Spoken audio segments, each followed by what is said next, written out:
Бодлосон гэж та хэллээ.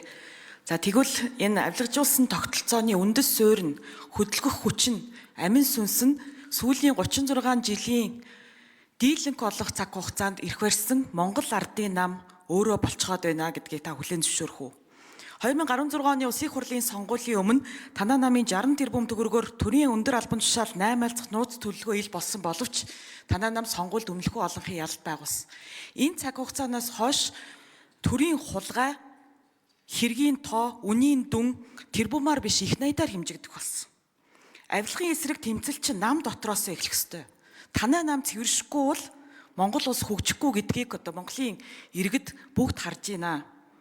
Тэгэд энд танай манаа гэдэг зүйл ерөөсөө байхгүй. Сүүлийн 10 жилд Монгол улсын төсөв үлэмжт хэлсэн төрийн өмчийн компаниуд даам гарсан, авилга огцон өссөн. Энэ бүхэнд танай намын л оролцоо байсан. Тэгэхээр та нам дотроо энэ цэвэрлэгийг хийж чадах юм уу юу гэдгийг л бид нар харж байгаа. Танай гэж хэлсээр нь байгаад улс төрийн хилмигдүүлэлтийг сүүлийн 10 гаруй жилийн туршид явуулж байгааг бас хүлээн зөвшөөрөх үү? За, ерөнхийдөө хариулъя.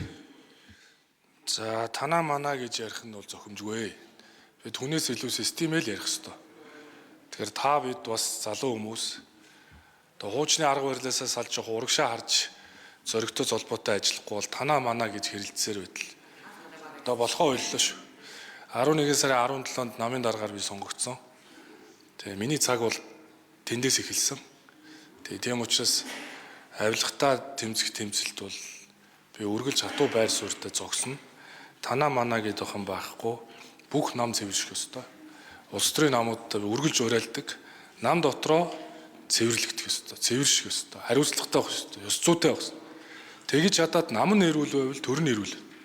Өөрөө парламентын засаглалын хамгийн сонгодог одоо энэ засаглал чинь өөрөө юу гэхээр нам нь төрийг бүрдүүлдэг. Нам нь цэвэрших ёстой.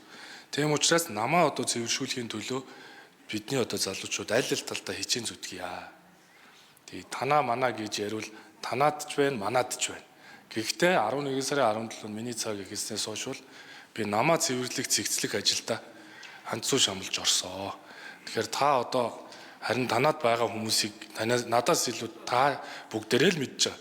Тийм учраас наад хүмүүстэй ч гэсэн адилхан хариуцлагыг яриад одоо ингээд урагшлахгүй бол бүгдээрээ хүн ярьсаар яваад байвал дийлэхгүй шүү. Тэгэхээр би цаашдаа ерөнхий сайд болоод би хэлсэн шүү дээ. Ерөөсөө л хүн ярихгүй би. Шүгэл үлээж хит их бооброхгүй.